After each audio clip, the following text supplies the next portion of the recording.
જ્યારે શ્રદ્ધાના દીપ પ્રગટે, અંતરમાં ભક્તિનો સૂર ઝંઝણે, ત્યારે આવે છે નવરાત્રિ. દેવીના નવ સ્વરૂપને વંદન કરવાનું પાવન અવસર. નવરાત્રિ એટલે 9 દિવસની ઉપાસના, 9 દિવસની શક્તિ અને 9 દિવસનો સંદેશ કે દુષ્ટતા ઉપર સદગુણોનો વિજય. 9 દેવીઓ 9 દીપક. પ્રથમ દિવસ માતા શૈલપુત્રી, શક્તિનો સ્તોત્ર.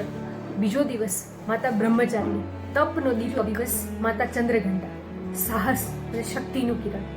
ચોથો દિવસ માતા કુષ્માંડા, સર્જન શક્તિના પ્રેરણા સ્તોત્ર. પાંચમો દિવસ માં સ્કંદ માતા, માતૃત્વની મમતા.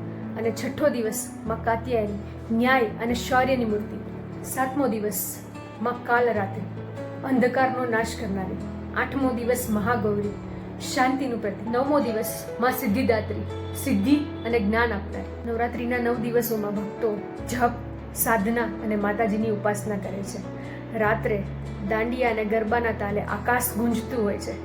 દરેક પગલે ભક્તિનો ભાવ અને દરેક ઝૂકડે આનંદનો. નવરાત્રિ આપણને શીખવે છે કે શક્તિ વગર જીવન અધૂરું છે અને ભક્તિ વગર આપણો આત્મા ખાલી છે અને સદગુણ વગર માનવતા અધૂરી છે. આ નવરાત્રિના પાવન અવસરમાં ચાલો આપણે માતાજીની આરાધનાથી માતાજીની ભક્તિ પ્રાપ્ત કરીએ અને જીવન પ્રકાશમય બનાવીએ.